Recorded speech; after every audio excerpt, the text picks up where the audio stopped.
আসসালামু আলাইকুম। নবম দশম শ্রেণীর পদার্থ বিজ্ঞানের বল থেকে যশোর বোর্ড 2016 সালের কোশ্চেনটা সমাধান করছি। উদ্দীপকটা দেয়া ছিল স্থির অবস্থান থেকে যাত্রা শুরু করে 600 কেজি ভরের একটি truck 0.2 metre per second scale 0.2 metre per second scale সুষম ত্বরণে 60 সেকেন্ড চলার পরে 400 কেজি ভরের একটি স্থির পিকআপ ভ্যানের সাথে ধাক্কা খেয়ে একাত্রে 7.2 মিটার পার সেকেন্ড বেগে চলতে থাকে। অর্থাৎ দুইটা গাড়ি একাত্র হয়ে একদিকে 7.2 মিটার পার সেকেন্ড বেগে চলতে থাকে। প্রথম কোশ্চেন, ট্রাকটি ভ্যানের সাথে ধাক্কা খাওয়ার আগে কতটুকু দূরত্ব অতিক্রম করে, আমরা সেটা বের করব। তো গ নম্বর কোশ্চেন সলভ করার জন্য আমাদের লাগছে ট্রাকের আদিবেগ হলো 0, স্থির অবস্থান থেকে যাত্রা শুরু করে 0 মিটার পার সেকেন্ড, এবং ট্রাকের ত্বরণ লাগবে। ত্বরণ a ইকুয়াল হলো 0.2 মিটার পার সেকেন্ড স্কয়ার, এবং টাইম t কত সেকেন্ড ধরে চলছে, 60 সেকেন্ড ধরে চলছে, 60 second.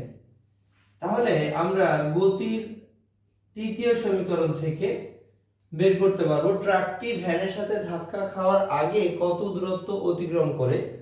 s is equal to ut plus half of at square, এই সূত্রের মাধ্যমে করতে পারবো। স্থির অবস্থান থেকে যাত্রা শুরু করে u এর মান 0 ইনটু t এর মান যাই হোক না কেন এটা তো 0ই হবে, প্লাস হাফ ইনটু a এর মান হলো 0.2 ইনটু t এর মান হলো 60 এর বর্গ।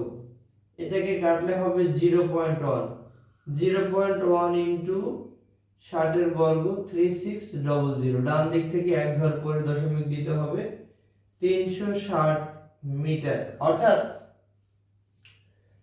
ট্রাকটি পিকআপ ভ্যানের সাথে ধাক্কা খাওয়ার আগ পর্যন্ত 360 মিটার দূরত্ব অতিক্রম করে।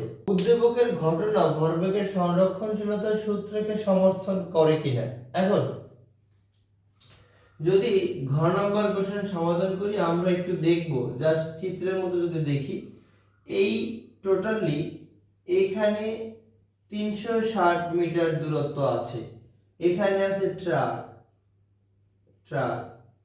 আর এইখানে আছে পিকআপ ভ্যান। তো এখান থেকে এই পর্যন্ত এসে যখন মানে এই ট্রাকের শেষ বেগ যাওয়া হবে, ওই বেগেই কিন্তু ভ্যানকে ধাক্কা দিবে। তাহলে 60 সেকেন্ড পরে ট্রাকের বেগ কত হবে আমরা সেটা বের করব। 60 সেকেন্ড পরে ট্রাকের বেগ 60 সেকেন্ড পরে ট্রাকের যে বেগ হবে সেই বেগ এই কিন্তু পিকআপ ভ্যানকে ধাক্কা দিবে। অর্থাৎ সংঘর্ষের পূর্বে ট্রাকের আদিবেগ হবে ওই 60 সেকেন্ড শেষে যে শেষ বেগ ছিল সেটা। তাহলে এইখানে যেটা হবে, ইউ এর মান তো আমরা জানি 0, এর মান হলো 0.2, এটা মিটার পার সেকেন্ড, এটা মিটার পার সেকেন্ড স্কয়ার, টি এর মানটা হলো 60 সেকেন্ড, তাহলে এটা 0.2 ইনটু 60, তো 120। ডান দিক থেকে যদি আমরা এক ঘর পর দশমিক দিই তাহলে 12 metre per second, 12 metre per second. অর্থাৎ 60 সেকেন্ড পরে ট্রাকের বেগ হবে 12 মিটার পার সেকেন্ড। তাহলে এখন ঘ নম্বর কোশ্চেন সলভ করার জন্য আমাদের লাগবে ট্রাকের ভর লাগবে,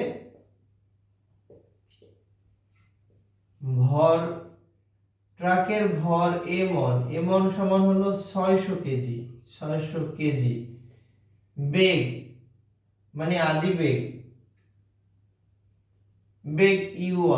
u1 সমান হলো 12 মিটার পার সেকেন্ড। এবারে পিকআপ ভ্যান, যেটা ভ্যানের ভর হলো m2 হলো 400 কেজি। এবারে আদিবেগ u2 মানে 0, কেন, স্থির পিকআপ ভ্যানের সাথে সংঘর্ষ হয়, মিটার পার সেকেন্ড।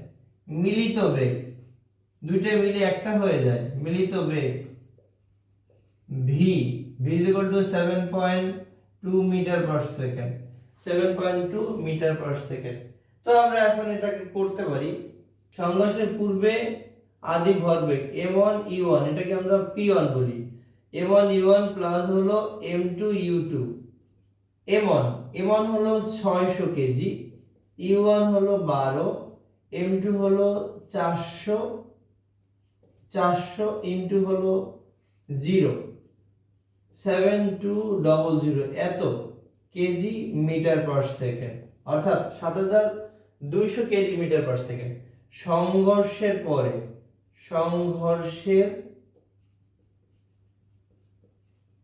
এটাকে আমরা শেষ ভরবেগ বলতে পারি, শেষ ভরবেগ। এটা p2 যদি আমরা বলি, p2 যেহেতু এখানে দুইটা মিলে একাত্র হয়ে গেছে, তাহলে দুইটার ভর যোগ সমষ্টি হয়ে যাবে, m1 plus m2 into v। m1 কত? 600, m2 হলো 400 ইনটু হলো 7.2, তাহলে এখানে হয় 1000 ইনটু 7.2, 72300, ডান দিক থেকে এক ঘর পর দশমিক, 7200 কেজি মিটার পার সেকেন্ড। তো দেখা যায় সংঘর্ষের পূর্বে আদি ভরবেগ সংঘর্ষের পরে শেষ ভরবেগের সমান। তাহলে বলা যায় উদ্দীপকের ঘটনা, অর্থাৎ উদ্দীপকের ঘটনা ভরবেগের সংরক্ষণশীলতার সূত্রটাকে মেনে চলে।